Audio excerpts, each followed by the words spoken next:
Welcome back to the channel, and today we're going to talk about a simple step-by-step strategy to answer any TOEFL reading question. So if you're confused about TOEFL reading question types, this is the right video for you. And thank you for coming. This is day, I don't know, 13 or something like that of our homeschool program where we are leaking our lessons for free on YouTube for everybody to look at during this coronavirus pandemic. So right now is today's date. Did I say the date yet? I don't think so. Today is April 27th, and the coronavirus is still very much a part of our lives. Some people it's getting better, some people it's getting worse, and the situation is just sucks. And news is bad, things are bad. Yeah, but news is out of your control. A lot of the world is out of your control. You are in control of your mind and how you spend your time. So I figured, let's do some lessons together. Let's share our information to help you get through this time and to give you something to focus on, to put your mental energy towards. So let's focus on it right now. TOEFL, we're going to talk about TOEFL reading. Let's get into the lesson.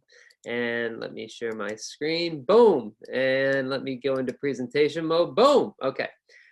So simple 4-step formula for answering every single TOEFL reading question type. All right. About me, my name is Josh. I have 10 years of ESL experience. I teach all different TOEFL sections, and in my free time I write articles and make videos about TOEFL. So kind of like a TOEFL nerd, so to speak. And our goals today. So you're going to develop a step-by-step system for answering all TOEFL reading questions. And you're going to discover 3 different reasons why TOEFL takers get a question wrong and learn how to avoid these mistakes. So we're going to do all that together now. And we do TOEFL trial lessons. This is Sue, and she helps students with all sections of the TOEFL. You can meet with her for 30 minutes. Basically, you talk about your strengths, your weaknesses, your study habits, you ask questions, pretty much anything you want to know about TOEFL or about yourself and your own skills, and she will help guide you and help give you some advice on what to do next. So TOEFL trial lesson, only $9 until the end of May. So June 1st is when it ends. Okay. And so let's get into this. Now, a little bit of background is that I used to teach a step-by-step strategy for each question type. Not anymore, because basically I think it's a waste of time. So if you remember, if you know about the test, there are 10 different question types for the TOEFL. And let me go through a couple of them here, excuse me. So there's vocabulary question types, factual information, which we sometimes call detail, negative factual information, inference, rhetorical purpose. By the way, I'm going to go fast through these. So if you're like, what is this question type? You don't know about these question types, that's okay. You can look at this on your own, or you can pause the video and look at it. I'm not going to get into too much detail about the different question types and what they mean. I'm instead going to show you a kind of step-by-step approach that you can use for almost all of these question types. There's sentence simplification, insert text, reference, browse summary, and fill in the table. So again, if you don't know all these question types, you're probably, if you're watching this, maybe you do know some of them already. Maybe you don't know exactly what all of them are. Maybe you've never heard of one before. All that's okay. Don't worry about this too much. Don't stress about it too much for this video. You can look at it later and try to figure out all these question types. It's not, you do have to know them for the test, but you don't have to know them for this lesson, okay? All right, so the 4-step formula, let's get right into it. Now, the first step is to understand and identify the question.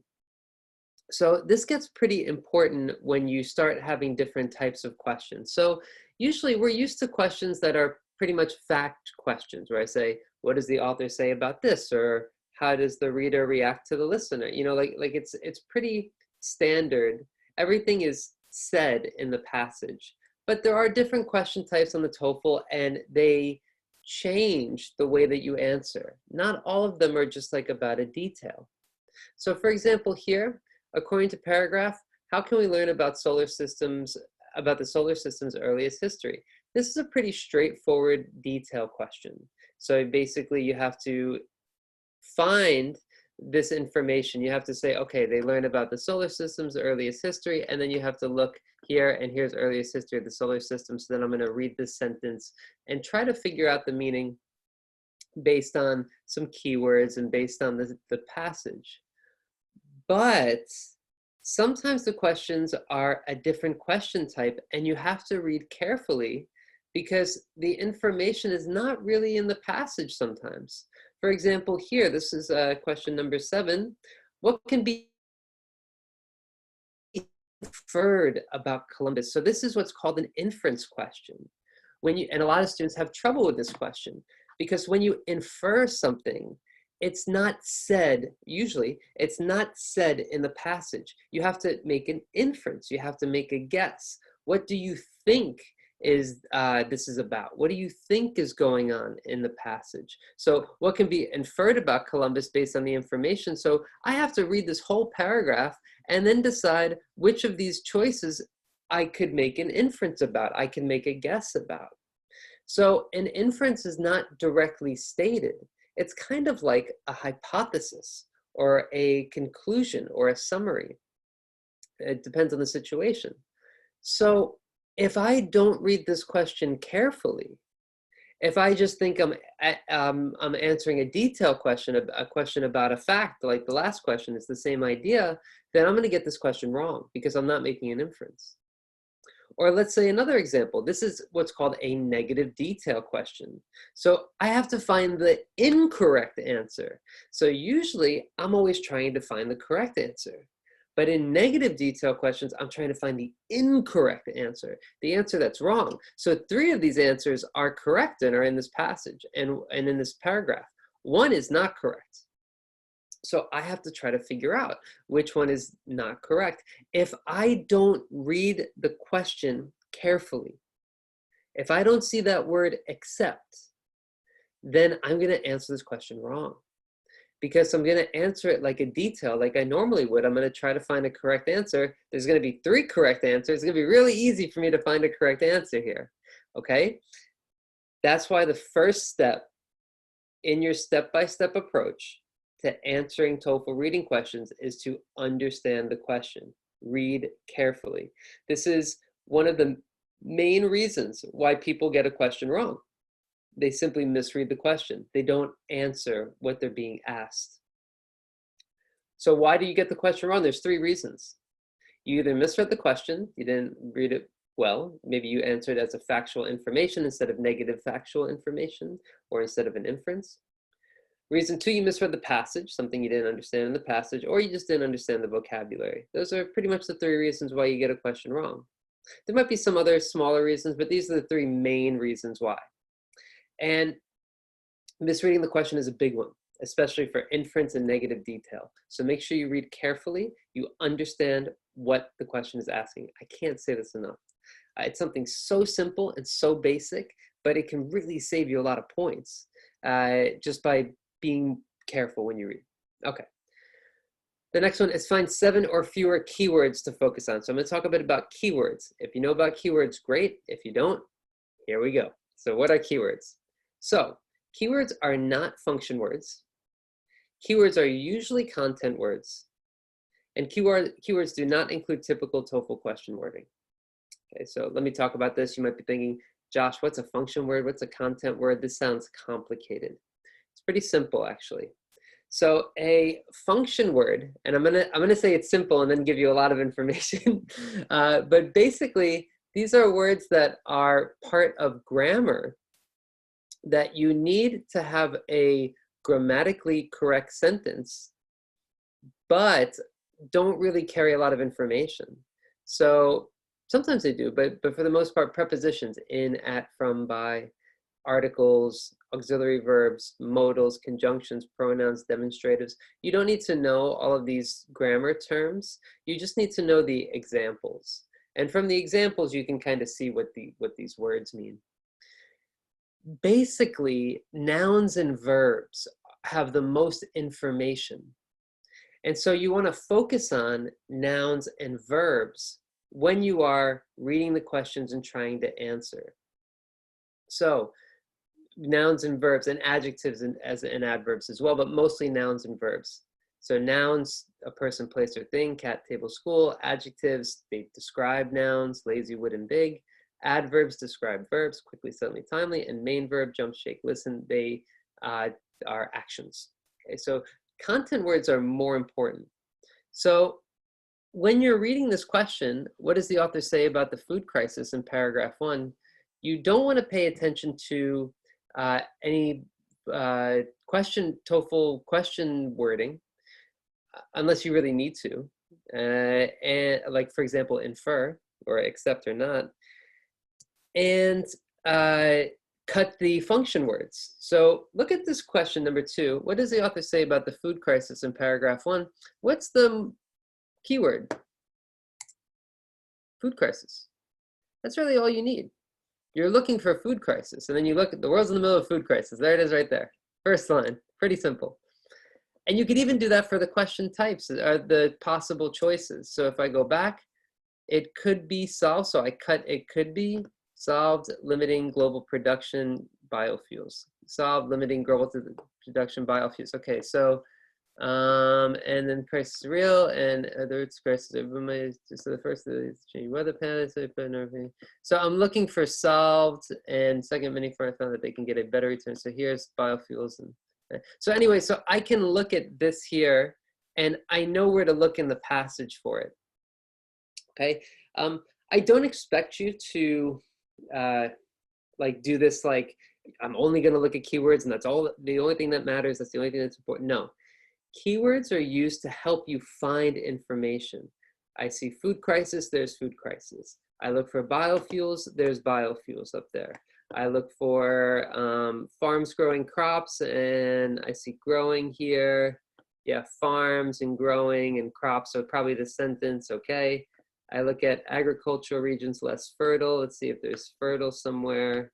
I see agriculture. So I'm just using this to find information. Okay, there's agriculture again, there's fertile, so probably this sentence. So you use keywords to help you find information quickly. It's not really something that you have to like, I need to just look at keywords and that's all I need to know. No, that's not what you have to do. Instead, you use keywords to help you find the answer or find the location of the answer pretty quickly. And so again, this example, what do you think are the keywords in this sentence? The first one. According to paragraph 1, what did transcendentalists do? What do you think? Transcendentalists, and I added do here as well. So what did they do? And I'm looking around, and I just see, okay, they overreacted and they protested the government. I see nonconformity here. So then I'm looking here for, you know, protest the government, nonconformity. So I'm looking for there's transcendentalists, there's transcendentalism. Okay, and so I'm just trying to find some information based on these keywords, okay? Now, again, this is just to help you find information. It's not something that you really have to do. Okay? Just to help you find information, focus on keywords.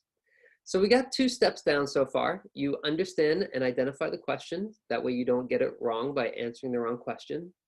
You find 7 or fewer keywords so you can basically focus on the most important information in the passage. And then the third thing you do is you scan individual paragraphs for information. And you notice that's kind of what I was doing, is that you basically try to read the paragraph quickly. In my experience, what I find is most helpful for me when I answer these questions is that I kind of quickly read the paragraph first. If I quickly read the paragraph first, it's easier for me to answer this question. I don't look at the question and choices and then try to find the answer, find the answer, find the answer. Instead, I get an idea of what the paragraph means. And then I use that information to help me eliminate choices and find the answer. So I have some keywords, I have food crisis. Okay, now I'm gonna start just reading, pretty much. I'm not gonna like, okay, A, where's A? No, where's B? No, where's C? Okay, where's D? Like, I don't really do that style. Instead, what I do is that I understand the question, I focus on some keywords that I need to think about, and then I start to read pretty quickly. You're not gonna read very carefully because you don't have enough time. So if I were just doing this by myself and it wasn't TOEFL, then I would just say, okay, the world's in the middle of a food crisis, okay. Opinions differ, right? Okay. Major threat to health, okay. Critics are diverse, okay. So that's me kind of going casually.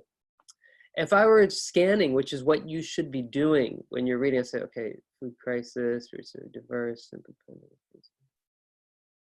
weather, something wrong with the weather.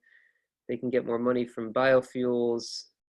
So crops are not being used for certain things, and traditional agriculture crisis. Okay, and maybe hydroculture is good. Okay, so I get an idea of what it is by reading this kind of quickly. Now you might be thinking, Josh, I can't read as quick as you. That's okay. You just want to get an idea of what it's about. You can skip sentences. You can just read the first couple lines or the last couple lines. You know, it's up to you. But I really want to strongly encourage you to kind of scan the whole paragraph first, because once you understand the kind of main idea of the paragraph, the most important point of the paragraph, it'll help you, you know, eliminate choices and get closer to the correct answer. So what did transcendentalists do? They overreacted to someone else. So, okay, so notice began to grow in the Northeast, trying to go beyond the ordinary senses. Okay. I believe that all people can attain and understand the world that goes past rational sense. Transcendental. Okay. European. Unique. Okay, so they celebrated individuals, and I have an idea of what transcendentalism is. Sort of overreacted doesn't connect to the main idea of this paragraph. Overreact is to act too much. You have too strong of a reaction to something, and so it doesn't really make sense here, because here they're just basically saying that they want to focus on individuals. So I can eliminate a choice based on my general understanding of what this paragraph is about.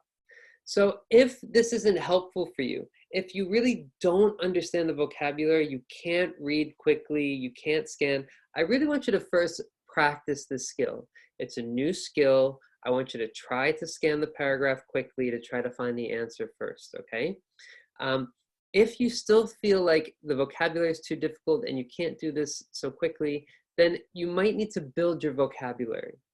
If you need a higher score on the TOEFL, and you should do, we have something called the TOEFL Reading Score Builder, which is coming out in the fall. We also recommend some sites for vocabulary. So it depends on your needs, but you really should get used to trying to get an idea of what the paragraph means to help you answer the question. And there's another example of this here. What can be inferred about Columbus based on the information from the paragraph? So here I have to read this whole paragraph, right, to figure out the answer to this, what can be inferred, okay? And scanning will help you make an inference. So here, Columbus held erroneous views, okay? So he had these bad views, smaller, okay? So then it's details about what he did. Called them Indians, returned to Spain. He believed they were part of Asia, and that was the problem here. He had erroneous views. So, he was an amateur sailor. Yeah, maybe, because he had these bad views. He betrayed the monarchs. That doesn't really make sense with the main idea of this paragraph here. He ignored or denied the evidence suggested he did not make Asia. That makes sense, right? Because that's what this is about. He still claimed he went to Asia, even though he had these bad views. He lied about his discovery. So C is the best answer. And I just kind of get an idea of the paragraph to be able to answer that question. So you want to be able to scan the paragraph, get an idea of what it's about to help you answer the question, okay? And you keep these keywords in mind too, you know, with the question to help you kind of know where to focus. So you understand and identify the question.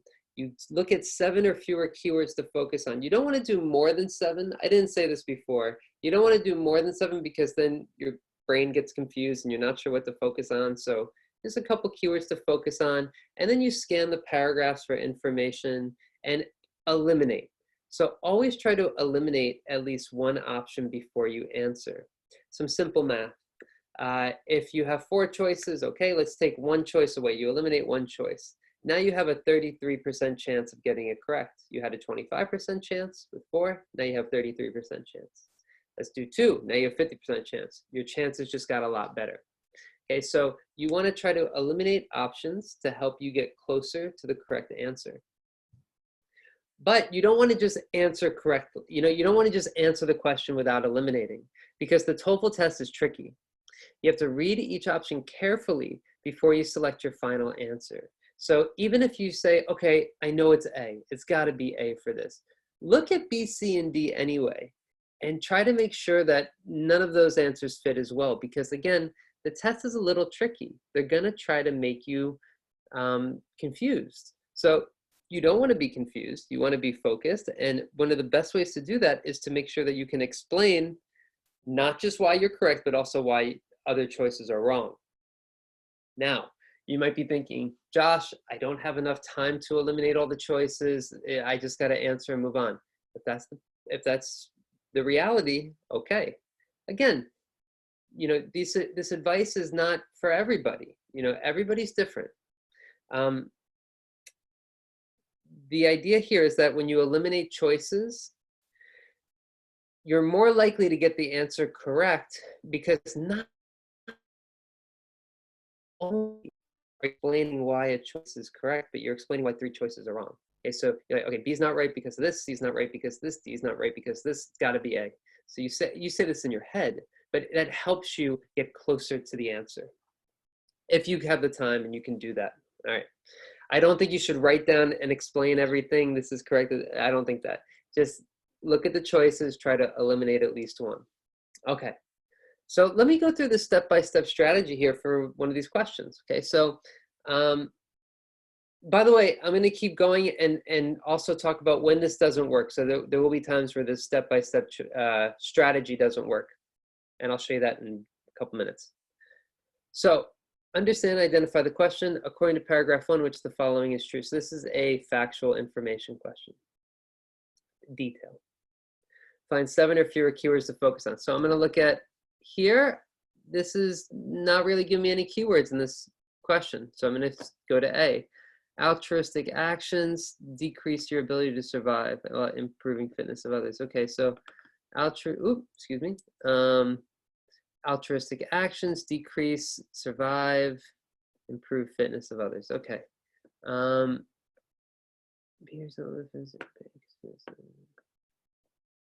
mean, A looks pretty good from this first sentence. Behavior that lowers the fitness of the individual but increases the fitness of another are termed altruistic. So A looks pretty good right there. Okay, so that I start scanning the paragraph, and the first sentence I see, A looks like it's pretty much the same thing. Looks like a paraphrase. Not a very good paraphrase either. Looks pretty similar. But what I'm going to do is I'm going to keep scanning, and I'm going to eliminate choices. Okay, worker bees are social insects. Okay, so I'm looking for worker bee, such as worker bees. Okay, they give no ability to reproduce. Their offspring. Okay, worker bees. Okay. So they have no ability to reproduce, and here it says that they produce offspring, so B is not correct.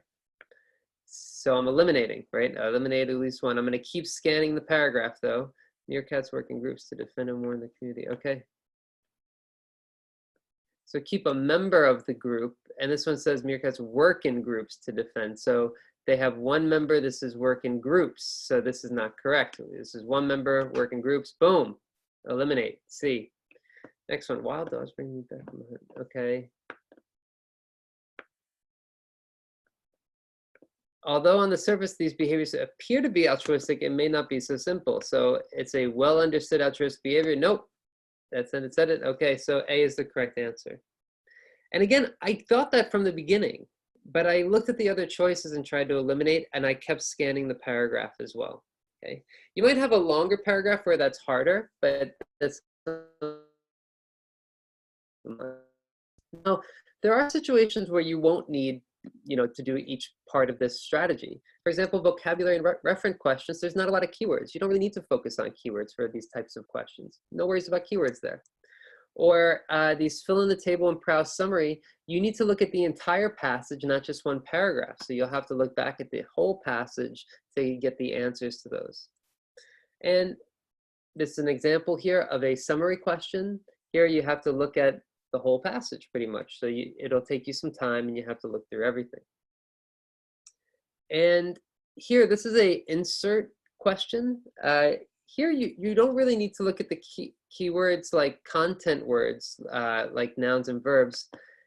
Words like though or first or this is why, yeah, I'm sorry, like these strange cats, like some type of reference to something before, that's most important for this question type. So though it was not Asia, this is important here. So I know that the sentence before had something to do with Asia because of this word though. Now that's a different type of keyword, right, than the other question type. So that's another situation where the step-by-step strategy is a little bit different. So the idea here is I just want you to know that the step-by-step strategy pretty much works for all question types, but there will be little variations in different question types depending on what you get, okay? So again, understand the question so you don't get it wrong. Find 7 or fewer keywords to focus on, not more than 7 because then your head's gonna start to hurt, at least mine starts to hurt. Scan individual paragraphs for information, try to scan quickly to get you an idea of the paragraph, and eliminate at least one option because the test likes to trick you. So hopefully by now you feel like you've developed the step-by-step system and you've discovered some common reasons why you might get a question wrong and how to avoid making these same mistakes. Again, TOEFL trial lessons are soon, $9 for the next 6 weeks, about a month now. So definitely take advantage of that. These are filling up fast. We have a lot of students that are interested because it's such a great offer that you get to meet with a TOEFL teacher to give you some advice. And we also have our TOEFL emergency course, which is everything you need to know about the TOEFL in 5 hours. If you need a quicker and easier way to your TOEFL score, instead of getting a 600-page book, you can just get everything you need in about 5 hours. 5 hours of videos. We have TOEFL practice tests. Check out TOEFL emergency course, TST prep. People say nice things about us. Here's Vivek. He said, I had no experience with TOEFL. The tips and tricks told to me with a smiling face helped me to reduce my anxiety, especially in the speaking section. So it helps people. So I hope you find this helpful. I hope it helped take your mind off of all the craziness in the world. Stay safe, stay healthy, and let us know in the comments if you have any questions, comments, if you need anything. All right, I appreciate your input. I appreciate you guys watching, and yeah, good luck. All right, I'll see you guys next time. All right, take care.